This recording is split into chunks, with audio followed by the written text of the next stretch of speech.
하나님께서는 큰 재앙 한 번으로 사실 이집트를 갈아엎으실 수 있으셨습니다. 큰 재앙 한 번으로 파라오를 죽이시고 이집트를 멸망시키시면 얼마든지 이스라엘 백성들을 구원하실 수 있으셨습니다. 그런데 굳이 10가지 재앙을 하나하나 다 고스란하게 다 거치게 하셔서 그 길고 험난한 여정을 걷게 하셨습니다. 이스라엘 백성들로 하여금 말입니다. 근데 굳이 하나님께서 이렇게 하신 이유가 뭘까요? 그 이유는 한 가지였습니다. 그들의 믿음 때문이었습니다. 하나님께서는 그들의 마음속에 있는, 그들의 믿음 안에 있는 영적인 불순물을 제거하시기 위해서 그런 험난한 과정을 지나가게 하셨던 것입니다. 그렇다면 이스라엘 백성들의 마음속에, 믿음 속에 있었던 영적인 불순물은 무엇일까요? 그것은 바로 우상숭배였습니다. 이 우상숭배는 단순히 그냥 오늘 이스라엘 백성들에게 있는 사건이 아니라 이 우상숭배란 죄라는 것은 이스라엘 백성들의 그 역사, 그들의 이스라엘이란 역사 속에서 전반에 나타나는 늘 있어 왔던 영적인 문제였습니다. 그런데 이 사건은 단순히 이스라엘 백성들의 영적인 문제만은 아니었습니다. 우상숭배라는 것은 바로 오늘 지금 예수 그리스도를 믿는 우리 모두에게 있는 영적인 문제입니다. 그래서 오늘은 하나님께서 10가지 재앙을 통해서 이스라엘 백성들뿐만 아니라 오늘 우리에게 주시고자 하는 이 우상숭배에 관한 2가지 메시지에 대해서 잠시 말씀을 나누고 묵상하는 시간 갖도록 하겠습니다. 지금 하나님께서는 10가지 재앙을 통해서 우리에게 우상숭배에 관해서 2가지 메시지를 선포하고 계십니다. 첫 번째로 한번 따라해 보겠습니다.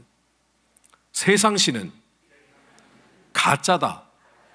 이 세상은 신뢰하거나 의지할 만한 것이 못 된다. 아멘. 흥미롭게도 하나님께서 재앙을 내리셨습니다. 그런데 그 재앙을 내린 대상은 사실은 이집트 백성들이 늘 자신의 삶 가운데 의지하고 의존하다 못해 그것이 너무 귀하기 때문에 그것을 우상으로 삼아 숭배하는 것들이었습니다. 하나님은 그들의 우상을 짓밟으셨습니다. 무너뜨리셨습니다. 그런데 그 우상이라는 것이 단순히 어떤 형상을 만든 우상이 아니라 그 우상은 곧 이집트 백성들이 그렇게 믿고 의지하며 살았던 것들이었습니다. 예를 들어 보겠습니다. 첫 번째 재앙이 어떤 재앙입니까? 첫 번째 재앙은 나일강의 일부 유역이 피로 변하는 그런 재앙이었습니다. 근데 나일강은 이집트 백성들은 나일강을 생명의 피라고 생각을 했습니다. 생명의 피. 왜냐하면 나일강이 어떤 주기적으로 한 해에 몇 번씩 범람을 합니다. 나일강이 범람을 하면 어떤 일이 벌어지냐면 흙이 다시 갈아엎히게 됩니다. 그래서 토양이 굉장히 비옥하게 됩니다. 그래서 거기에 나일강의 물을 사용하면 농사를 잘 짓게 됩니다, 여러분. 늘 대풍이었습니다. 풍년이었습니다. 그래서 그들은 나일강을 하피라고 불렀습니다. 하피. 나일강 신이 있다고 해서 그 나일강을 하피라 부르면서 숭배를 했습니다. 자, 그리고 2번째 재앙은 어떤 재앙이냐면 개구리 재앙입니다. 개구리 재앙. 개구리에 중요한 의미가 있는 게 아니라 이집트 백성들은 흙이 중요하다고 생각을 했습니다. 그래서 나일강이 도왔지 않습니까? 흑인을 비옥해야 됐습니다. 당시에 사실 이스라엘 백성들은 그저 유목민이었습니다. 짐승을 키우고 거기에서 우유를 얻고 고기를 얻어 살았는데 이집트 백성들은 농업을 했습니다. 당시에 농업이 최고의 업종이었습니다. 농업을 하는데 제일 중요한 게 무엇입니까? 물보다 더 중요한 게 토양입니다. 토양. 그런데 토양보다 더 중요한 게 있습니다. 그들이 잘 먹고 잘 살아는 것뿐만 아니라 자식을 많이 낳는 거거든요. 오늘날과 마찬가지로 오늘은 아니군요. 예, 지금은. 당시엔 자식을 많이 낳는 것이 축복이었습니다. 그런데 다산을 상징하는 것이 개구리 알을 보면 알이 정말 많이 있습니다. 그죠? 그래서 개구리가 다산을 상징한다고 하여 개구리를 이름하여 헤케트라고 불렀습니다. 헤케트. 그래서 헤케트 신이 있다고 믿고 그들이 헤케트를 숭배를 했는데 사실은 개구리를 숭배하는 것이 아니라 다산을 숭배하는 것이었습니다. 다산, 자식을 많이 놓는 것. 세 번째 재앙은 무엇입니까? 갑자기 흙, 먼지가 이로 변해서 짐승과 사람을 힘들게 하고 공격하는 것이었습니다. 제가 앞서 말씀드리지 않았습니까? 이것도 같은 맥락입니다. 나일강과 흙이, 토양이 제일 중요하지 않습니까? 농사에. 근데 그 흙이 갑자기 돌변하여 사람을 괴롭히는 해충이 되는 겁니다. 이 또한 계보라고 불렀습니다. 흙의 신이라고 해서 계보라고 부르고 그들이 숭배를 했습니다. 그들이 우상이라고 여기는 것, 하나님이 재앙을 내리신 것은 정확하게 그들이 가장 좋아하고 의지하는 것들이었습니다. 그것을 너무 의지하고 떠받들다 보니까 우상이 된 겁니다. 자, 그런데 마지막 이 10재앙 중에 마지막 10번째 재앙이 의미하는 바가 큽니다. 10번째 재앙이 무슨 재앙이었습니까? 이집트의 초태생, 짐승이나 사람을 막론하고 모두 처음 태어난 것들이 다 죽는 그런 재앙이었습니다. 특별히 이집트의 모든 장자, 첫째, 그러니까 태어난 어린 자녀들 첫째뿐만 아니라 모든 첫 번째 태어난 사람들, 그 초태생들을 다 하나님께서 치셨습니다. 근데 오늘날과 마찬가지로 우리 한국 문화가 그런 것처럼 이집트에도 장자가 제일 중요했습니다. 아니, 고대 근동, 아니, 역사를 통틀어서 첫째 태어난 남자 아이가 제일 중요합니다. 장자가 중요하지 않습니까? 왜냐하면 장자가 바로 부모님을 공경하는 그들이 보험이고 재산이었기 때문입니다. 근데 그들이 죽었습니다. 어떤 일이 벌어졌겠습니까? 공포입니다. 공포. 그들이 믿었던 것, 가장 믿었던 맏아들이 죽으니까 감당할 수가 없는 것입니다. 그런데 여기는 더 중요한 의미가 있습니다. 이집트의 백성들의 맏아들만 죽은 게 아니라, 장자만 죽은 게 아니라 파라오의 아들도 죽었습니다. 당시에 파라오의 아들은 신으로 여겨졌습니다. 신으로 추앙을 받았습니다. 그들이 곧 권력의 상징, 곧 나라 그 자체였습니다. 그래서 파라오는 나라의 권력, 나라의 권세, 이 모든 것을 다 총망라한 의미를 담고 있는 것이 파라오라는 존재였습니다. 그런데 파라오의 아들이 죽었습니다. 신이 죽은 겁니다. 이것은 나라가 흔들렸다는 것을 의미를 합니다. 이집트 백성들이 무엇을 느꼈을까요? 와, 끝났구나, 망했구나. 오늘 1절, 2절 본문 말씀에는 이상하게도 재앙이라는 단어가 사용되어야 되는데 재앙이라는 단어가 사용되어 있지 않고 표징이라는 단어가 사용되어 있습니다. 실제로 출애굽기 말씀을 가만히 읽어보면 그 말씀 속에 똑같은 10가지 재앙을 어떤 데에는 재앙이라는 단어를 쓰고 또 어떤 데는 사인, 표징이라는 단어를 사용합니다. 하나님께서 이 모든 상황을 연출하신 것은요, 단순히 재앙을 내리고 심판을 내리고 벌을 내리신 것이 아니라 이집트 백성들과 이스라엘 백성들에게 하나의 메시지를 전달하기 위함이었던 겁니다. 여러분, 사인을 보여주기 위함이었던 것입니다. 그 재앙 속에는 하나님의 메시지가 담겨져 있었던 것입니다. 그들이 무엇을 느꼈을까요? 아마도 이집트 백성들은 재앙들, 이 표징들을 보면서 여호와 하나님이 정말 대단한 신이구나라는 사실을 깨달았을 겁니다. 그 사인은 하나님이 진짜 신이시고 더 강력한 신이시라는 것을 보여주는 사인이었습니다. 자, 그럼 이스라엘 백성들에게는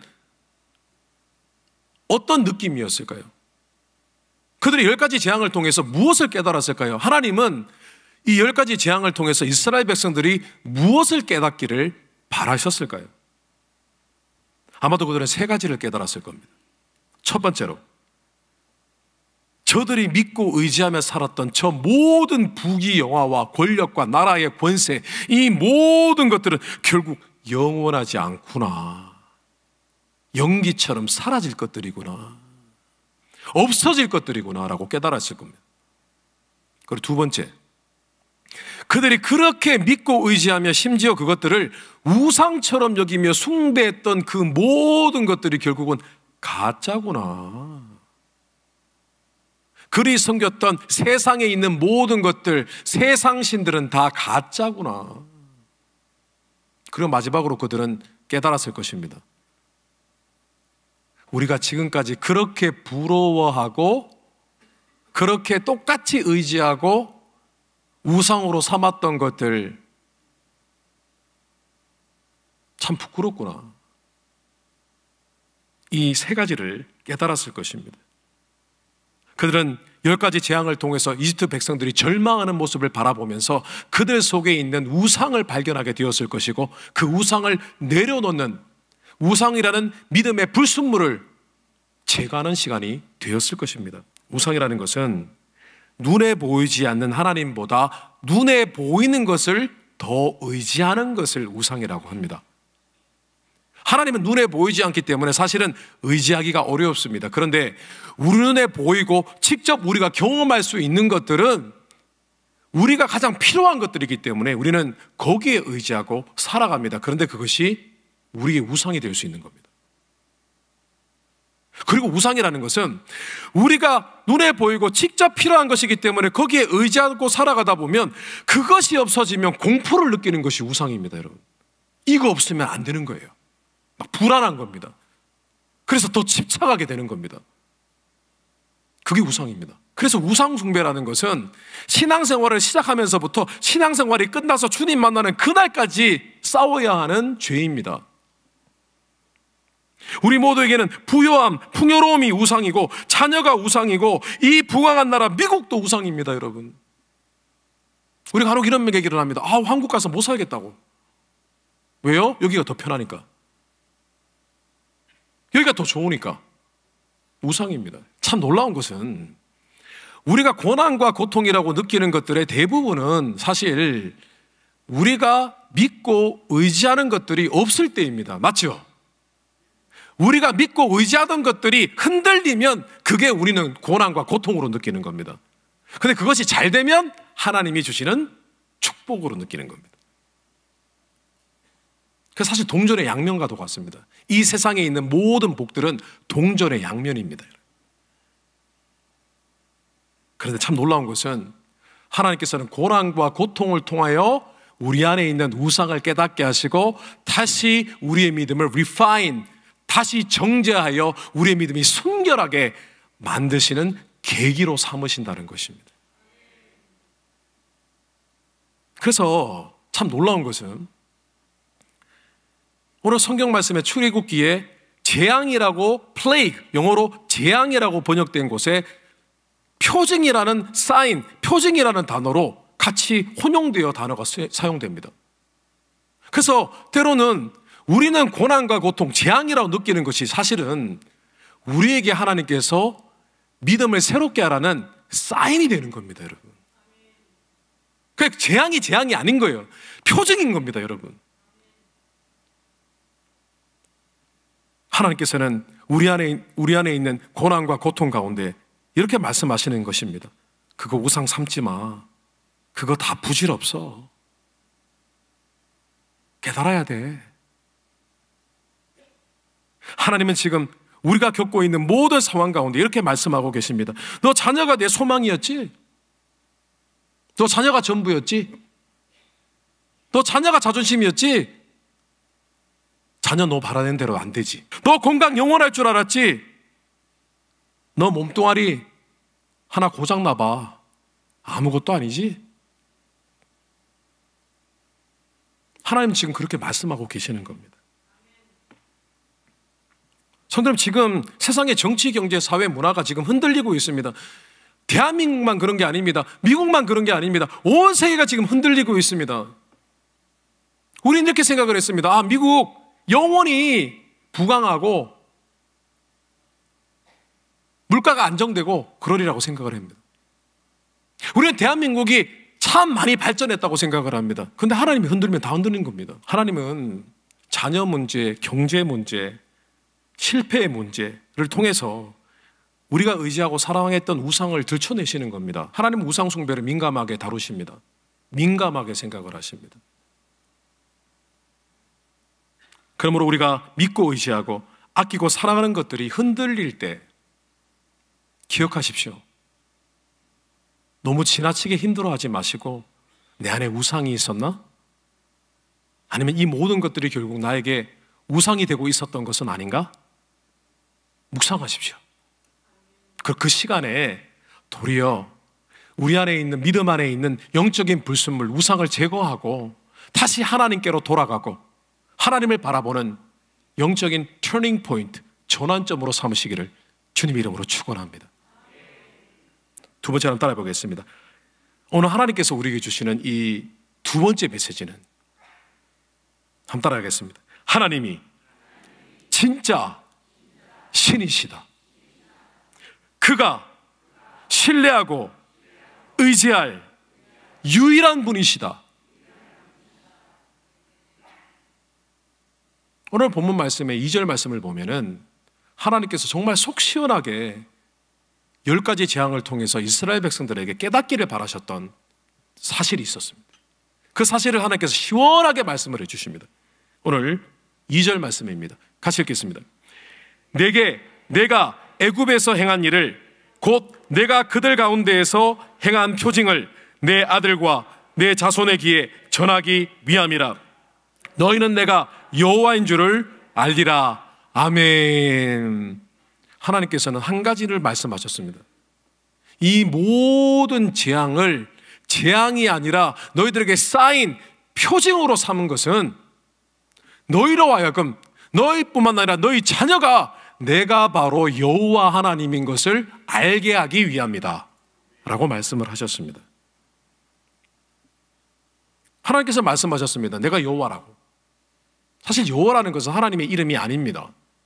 하나님은 원래 이름이 없으십니다. 지금도 없으십니다. 근데 모세가 하나님께 하나님이 어떤 분이신가 물었을 때 하나님이 자신을 표현하시기를 I am who I am. 나는 나다. 그 내용은 이런 겁니다. 나는 이름이 없다. 나는 스스로 존재하는 자다. 내가 창조주다. 내가 만물을 주관한다. 실제로 하나님께서는 이 10가지 재앙을 통해서 하나님이 전부가 되시는 것을 보여주셨습니다. 이 10가지 재앙은 그냥 재앙이 아니었습니다.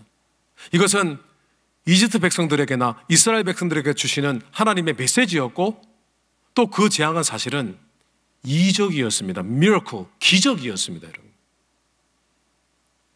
실제로 10가지 재앙을 가만히 살펴보면 이 모든 재앙들이 이집트 땅에는 있었지만은 이스라엘 백성들을 다 옆으로 비껴갔습니다.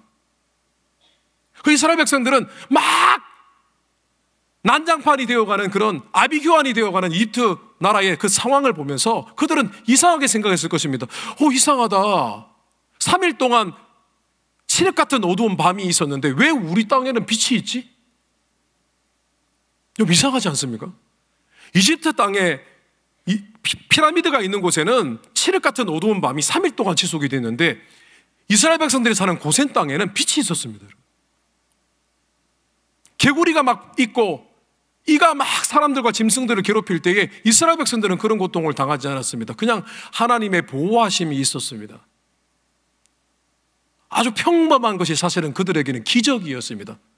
그것을 보면서 그들은 하나님이 참 신이시구나, 하나님이 전부시구나 라는 사실을 깨달았던 것입니다. 왜 하나님은 이런 기적을 어떨 때는 평범하게, 또 때로는 너무 느리게, 또 어떨 때는 간헐적으로 그렇게 역사하시는 것일까요?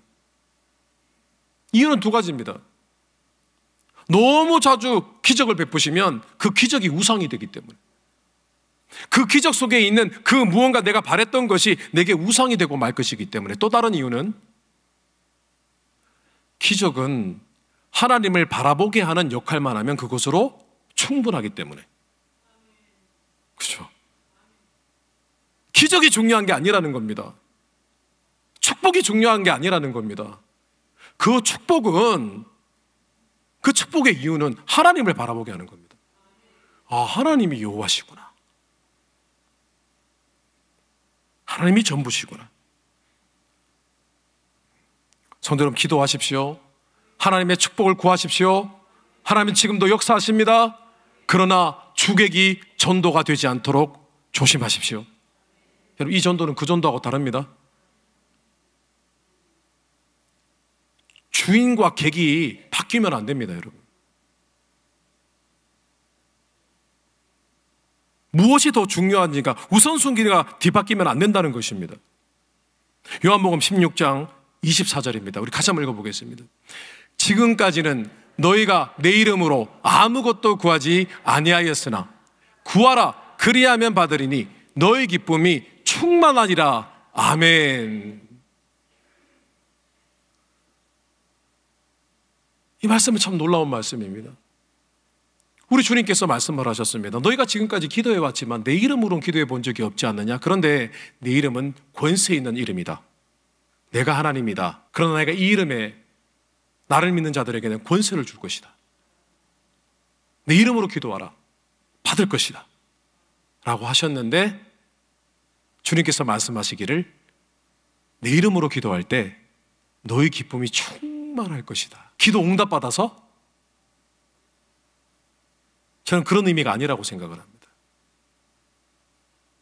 하나님께서 내 기도를 들어주셔서, 하나님께서 나를 만족시켜 주셔서, 하나님께서 이렇게 나를 사랑하시는 것을 느낄 수 있어서, 하나님께서 나의 이 작은 목소리까지 듣고 계시기 때문에 그게 너무 기뻤을 것입니다. 영적인 기쁨입니다, 여러분. 이것이 주객이 전도가 되지 않는 삶입니다. 우리가 깨달아야 할 것은 축복과 기적이 아니라 하나님이 전부이신 것을 깨닫는 것입니다. 우리 시편 73편 25절 26절 우리 같이 한번 읽어보겠습니다. 하늘에서는 주 외에 누가 내게 있으리요? 땅에서는 주밖에 내가 사모할 자가 없나이다. 내 육체와 마음은 쇠약하나 하나님은 내 마음의 반석이시요 영원한 분기이시라. 아멘.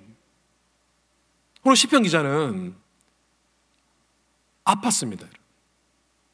오늘 말씀해 보니까 내 육체와 마음은 쇠약하나라고 했습니다. 아팠어요, 여러분. 아팠는데 뭐라고 고백을 하냐면 하늘에서는 주 외에 누가 내게 있으리요? 땅에서는 주밖에 사모할 자가 없나이다라고 했습니다.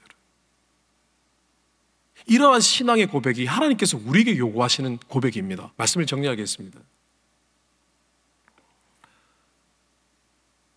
저희 아내가 제게 했던 간증이 있습니다. 제가 목회 가운데 했던 간증이 있는데, 아내가 중고등학생이었을 때 한참 뜨거웠답니다. 성령의 은혜를 체험하고 또 하나님을 만나고 너무 하나님 말씀이 사모되어서 성경을 많이 읽었습니다. 또 개역 한글 성경이 어려워서 현대인의 성경 번역을 사서 성경 말씀을 많이 읽었다고 합니다. 그때 너무 은혜가 충만하고 하나님이 너무 좋아서 방과 후에 학교를 마치고 늘 교회에 달려가서 교회에서 무릎 꿇고 기도를 했다고 합니다. 몇 시간씩 기도를 했다고 합니다. 그런데 하나님께서 그 기도 가운데 가정의 복음화를 위해서 기도를 했는데 하나님께서 응답해 주셨어요. 근데 이후에 하나님 앞에 무릎 꿇을 때마다 주로 했던 기도 제목이 한 가지가 있는데, 그 기도 제목에 제 마음속에 울림이 있었습니다. 어떤 기도를 했냐 하면, 하나님, 제가 나중에 성인이 되어서 살아갈 때 너무 부하게도 마시고 가난하게도 마옵소서. 너무 부자가 되지도 않고 너무 가난하지도 않고, 그래서 그것 때문에 하나님을 떠나는 일이 없게 해주십시오. 끝까지 하나님만 제일 사랑하는 제가 되게 해주십시오 라고 기도했다고 합니다. 모르겠어요. 지금도 그 기도를 하는지 모르겠습니다. 제가 생각엔 아닌 것 같아요. 제가 알기로는 하나님 물질 더 주세요, 그래야 남 도우게, 뭐 그런 기도를 한다고 하는 것 같습니다. 근데 사실 이 기도문이 본인의 기도문이 아니라 성경의 잠언 말씀을 인용한 거예요. 우리 같이 한번 읽어보실까요? 잠언 30장 8절 9절입니다. 우리 같이 한번 읽어보겠습니다. 나로 가난하게도 마옵시고 부하게도 마옵시고 오직 필요한 양식으로 나를 먹이시옵소서. 혹 내가 배불러서 하나님을 모른다 하며 여호와가 누구냐 할까 하며, 혹 내가 가난하여 도둑질하고 내 하나님의 이름을 욕되게 할까 두려워함이니이다. 아멘. 이 잠언 말씀을 기록한 사람은 아굴이라는 사람입니다. 아굴. 미스테리한 사람입니다. 누군지는 모르겠습니다. 그런데 이 사람이 이렇게 하나님 앞에 기도하고 고백했던 것에 대해서 한번 우리가 묵상해 보아야만 합니다. 무슨 심정으로 저런 고백을 했을까? 왜 그가 큰 부자가 되고 싶지 않았겠습니까? 근데 정말 지혜로운 사람이었어요. 부하게도 마옵시고 가난하게도 마옵시고 그것이 내게 우상이 될까 봐. 사실 부자가 돼도 가난해도 물질이 우상이 될 수 있거든요. 양쪽이 다 우상이 될 수 있어요. 부한 것만 우상이 되는 게 아니에요. 물질이 가난해도 우상이 될 수 있어요. 우리에게 이런 영성이 회복되기를 주님의 이름으로 축원합니다. 우리 안에 우상이 없어야 됩니다. 우리 안에 우상이 제거되어야 됩니다. 저는 하나님이 하나님보다 더 의지하고 사랑하는 것을 무척 예민하게 다루신다는 것을 처음 은혜를 받았을 때 배웠습니다. 제가 항상 한창 주님 만나고 성령이 충만하고 주의 일을 감당했을 때에 결혼하고 아이를 낳았습니다. 아이가 너무 예뻐요. 딸이 너무 예뻐요. 이제 돌이 되어가지고 얼마나 예쁜지 모릅니다. 근데 하루는 교회 사역을 마치고 집에 오는데 아이가 아장아장 걸어오면서 저를 반기는데 안아주려고 막 뛰어갑니다. 너무 예쁜 거예요. 근데 제 마음 가운데요, 아이가 너무 좋은 마음밖에 없었는데 갑자기 하나님이 싫어하신다는 것을 깨닫게 됐어요. 그 순간에 분명히 아이만 바라봤는데 제 안에 계신 성령님은 그것을 싫어하신다는 것을 제가 알았습니다. 그때 제가 아이를 그 순간만큼은 안지 아니하고, 다른 때는 안았지요. 그 순간만큼은 안지 아니하고 아이를 쓰다듬어만 주었습니다. 아이를 마음으로 밀쳤습니다. 저를 사랑하시고 십자가에 달려 돌아가신 예수님 사랑 받은 자는 내 자식이라 할지라도 하나님보다 더 사랑할 수 없다는 것을 깨닫게 하셨습니다. 특별한 경험이었습니다. 여러분, 오늘 이 시간 하나님께서 무엇을 바라시는지를 바라보시기 바랍니다. 오늘 이 죄는 우리가 평생 다뤄야만 하는 죄입니다. 평생. 여기서 우리가 물러나면 우리의 믿음은 타락하는 것입니다. 날마다 우리 안에 있는 우상을 제거하고 주님이 전부십니다라는 이 고백으로 거룩한 믿음으로 나아가게 되시기를 주님의 이름으로 축원합니다. 우리 다시 일어나실까요?